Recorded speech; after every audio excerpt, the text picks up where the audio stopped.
How to make cupcakes using a box of cake mix. In the bowl, I've got the classic yellow flavor from Duncan Hines. It's my favorite brand of cake mix. And then I'm just going to follow the directions. 1 cup of water, 1/3 cup of vegetable oil,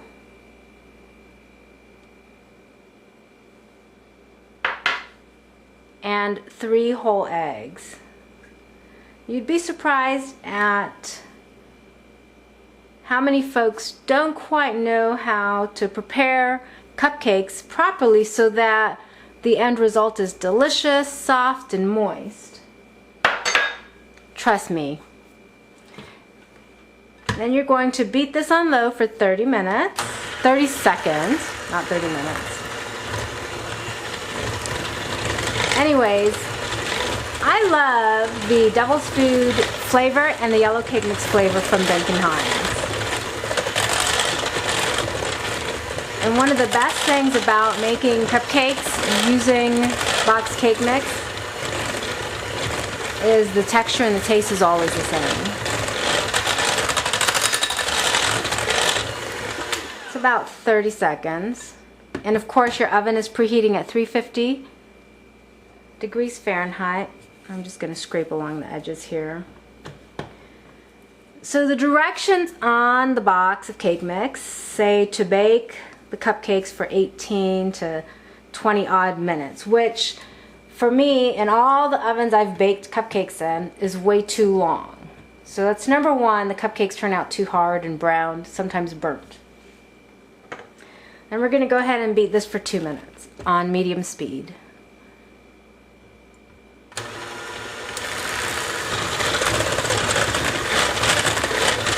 So the trick is that you need to bake this for 14 to 15 minutes. In my oven, it's 15 minutes. And with the yellow cake flavor, the bottom is just barely brown. It's cooked, it's soft, it's tender when it's done, and not overbaked. I'm going to continue beating this for 2 minutes, and I'll be back. Okay, now I'm going to fill the cupcake liners, and I did slightly spray each paper liner with nonstick pan spray. You know, if you forget, it's okay, but sometimes my family wants to eat the cupcakes hot out of the oven and it just peels off better. Okay, now there's a right amount and a wrong amount to put in these cupcakes, okay? I have had this spoon for like ever, almost 20 years, and it's the perfect amount. Well, it was the perfect amount. I think I scraped off too much. To put batter into these cupcakes. So you want to fill the liners 3/4 of the way up. You don't want it too... You don't want to put too little so that it, when the cupcake bakes, it like shrinks on itself. And you don't want too much to float over. And I'll do a couple of cupcake liners with too much and too little. I'm usually much cleaner than this, I promise. So I'll fill the middle here. Oh, and I generally use a different bowl, but just excuse my mess. Okay, so here is too little. I'm going to go halfway. And it'll rise, but then it'll sink and curl up. I'll do one more with too little.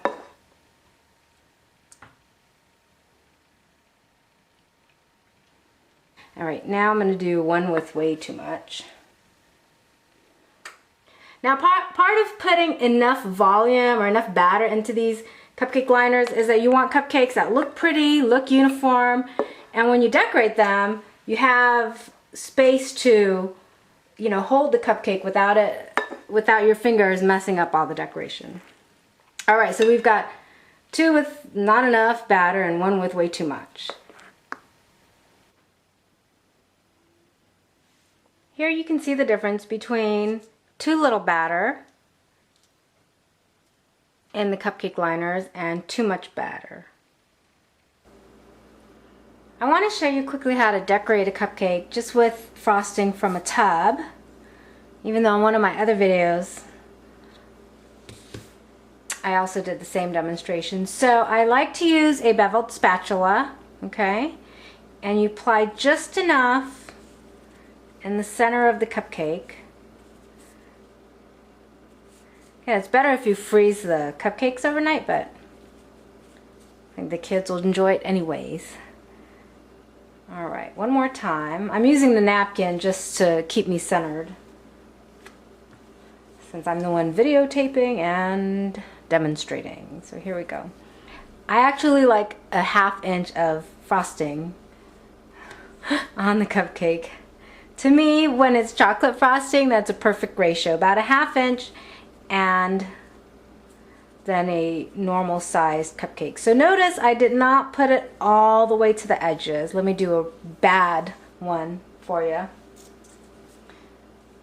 Let's see. Okay, so I'm gonna go all the way to the edges.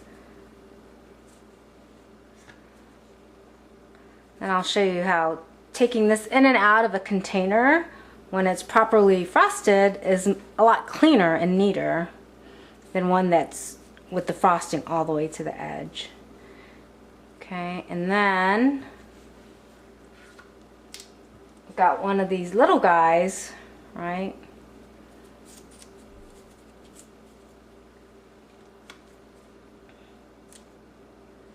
Okay, so you tell me, I put them all on the napkin here, what looks better.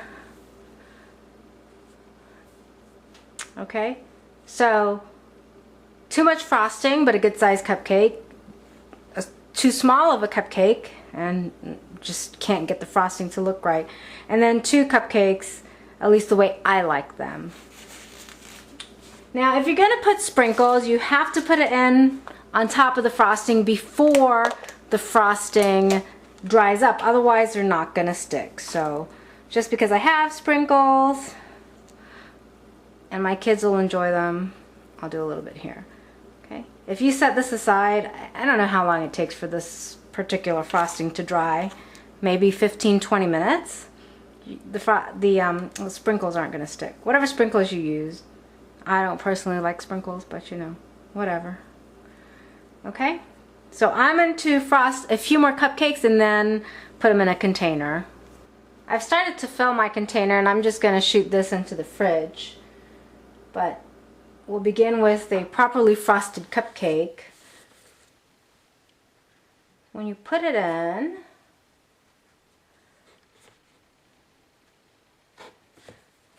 okay, and then when you need to take it out, it's, you know, a little cleaner than having to take out cupcakes with too much frosting, you know. So you take it out and like there's no frosting on your fingers,